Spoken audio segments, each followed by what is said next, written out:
prokaryotic E. coli cells replicate themselves quickly and efficiently.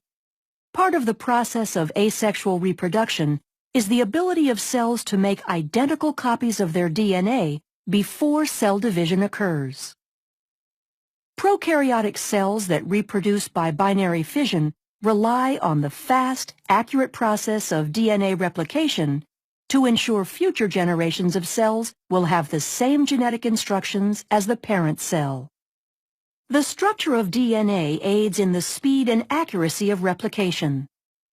Double-stranded DNA is a polymer of two strands of nucleotides which are hydrogen bonded to each other to form a double helix.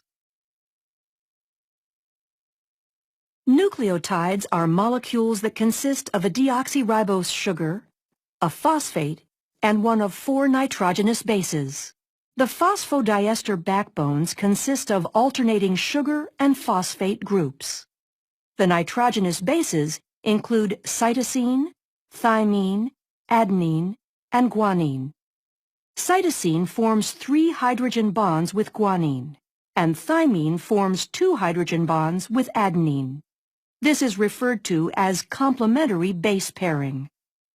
The double helix will have one strand oriented in a 5' to 3' direction relative to the hydroxyl group of the deoxyribose sugar, and the other strand oriented in a 3' to 5' direction. This shows the anti-parallel nature of the DNA strands. The complementary base pairing in the structure of DNA allows replication to be executed in a semi-conservative manner. Each strand of the DNA molecule is used as a template in the creation of a new double strand. Replication begins with double-stranded DNA being separated, and each original strand, called a parent strand, is used as a template for the complementary base pairing of nucleotides to make 2 new molecules. DNA replication occurs in the 5' to 3' direction, adding new nucleotides to the 3' end of the newly forming strand. DNA replication will begin at a specific area of the molecule called the origin of replication. The origin of replication denotes the area of active replication called the replication fork. In order to understand how complex eukaryotic organisms replicate DNA, scientists first studied replication in prokaryotic models like E. coli. A number of enzymes are needed for replication to proceed once the replication fork is established. Helicase separates the strands of the double helix, and single-stranded binding proteins stabilize the newly single-stranded regions. DNA gyrase is used to make sure the double-stranded areas outside of the replication fork do not supercoil.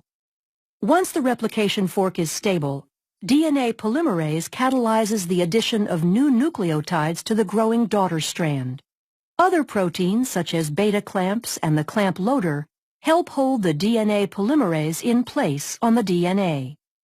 Short sequences of RNA, called primers, have to be paired to the template strands by the enzyme primase because DNA polymerase cannot begin to add nucleotides without a primer. Replication of both strands occurs at the same time, one using continuous synthesis and the other discontinuous. Continuous synthesis occurs on the 3' to 5' oriented parent strand, referred to as the leading strand. New nucleotides are added to the 3' end, moving continuously toward the expanding replication fork. Discontinuous synthesis occurs on the parent strand that is oriented 5' to 3', called the lagging strand, and is completed in segments called Okazaki fragments. Replication on this strand uses primase to add primers ahead of the 5' end of the lagging strand. DNA polymerase III then adds short sequences of nucleotides, the Okazaki fragments, to the primer, filling in the gap. As the helix is opened further, this process repeats until the entire strand is replicated.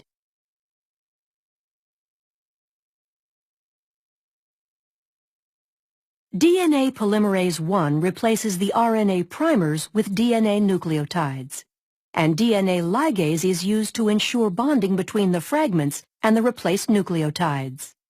Once both the leading and lagging strands have completed their replication, two identical copies of the DNA molecule result. The process of DNA replication allows actively dividing bacterial cells to make sure all daughter cells have the same genetic instructions as the parent cell, allowing them to function in the same manner. Thus, bacterial populations can grow, increasing the number of individuals in a colony. لا تنسى الإعجاب والاشتراك في القناة.